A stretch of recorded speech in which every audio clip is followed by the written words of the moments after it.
இன்னைக்கு நம்ம என்ன வீடியோ பார்க்க போறோம் அப்படின்னு பார்த்தீங்கன்னா, நம்ம வீட்ல இருந்து சாமி பயணம் கிளம்புறாங்க பழனிக்கு. அந்த பத்தின வீடியோ தான் ஃபுல்லா நம்ம பார்க்க போறோம். ஃபர்ஸ்ட்லேருந்து என்னலாம் பண்ணணும் அப்படிங்கிறத சொல்லலாமா?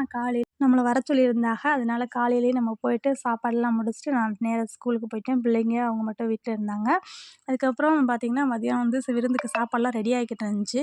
என்னெல்லாம் சமைச்சாங்க அப்படின்னா, சாம்பார், முட்டைக்கோஸ் பொரியல், அதுக்கப்புறம் பட்டாணி கூட்டு, அப்பளம், பாயாசம் அப்படின்னு சொல்லிட்டு வெரைட்டியா சமைச்சு வச்சுருந்தாங்களா, நம்ம போயிட்டு அப்படியே நல்லா சூடா சாப்பிட்டுட்டு வந்தாச்சு. அதுக்கப்புறம் ரிலேட்டிவ்ஸ்லாம் கொஞ்சம் பேர் வந்திருந்தாங்க போல. நான் வேணா பார்க்கல. அதுக்கப்புறம் அவங்க எல்லாருமே சாப்பிட்டுட்டு அவங்கவங்க சீக்கிரம் போகணும் அப்படிங்கிறதுக்காக போயிட்டாங்க. ஏன்னா வந்து 3 மணிக்கு கிளம்பணும் அப்படிங்கிற மாரி பிளான்ல இருந்தாங்க.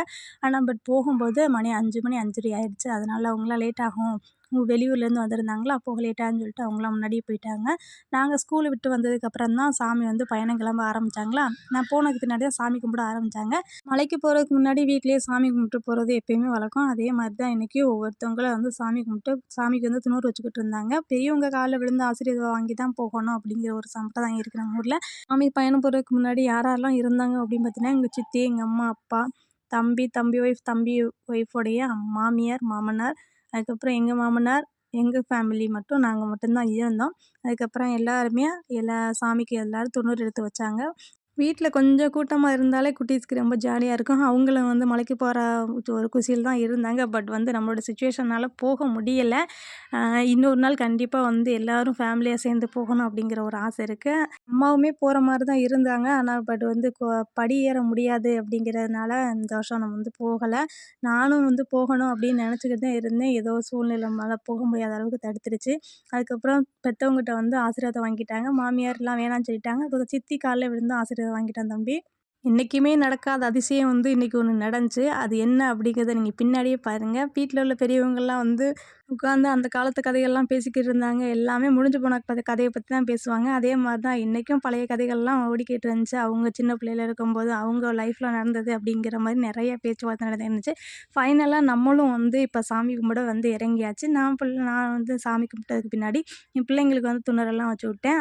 அதுக்குள்ளே அந்த கேப்பில் வந்து சாமி கிளம்புறதுக்கு திங்ஸ் எல்லாம் எடுத்து வச்சுக்கிட்டு இருந்தாங்க. நான் முன்னாடியே சொன்னேன்னா, இன்னைக்கு வந்து என்னைக்குமே நடக்காத அதிசயம் ஒண்ணு நடக்க போகுது அப்படின்னு சொல்லிட்டு, அது என்ன அப்படிங்கிறத இப்ப நீங்க கண்கூடால பார்க்கலாம்.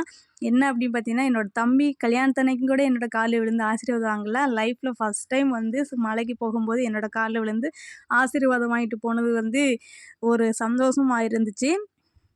அப்பதான் நம்ம வீட்ல நம்மளும் ஒரு பெரிய மனுஷி அப்படிங்கிறதே நம்மளால ஃபீல் பண்ண முடிஞ்சுச்சு. ஏன்னா, இதுவரைக்கும் அப்படிலாம் இருந்து என் லைஃப்ல நடந்ததே கிடையாது. இன்னைக்கு வந்து நானும் ரொம்ப எக்ஸைட்மெண்ட்டா இருந்தேன்.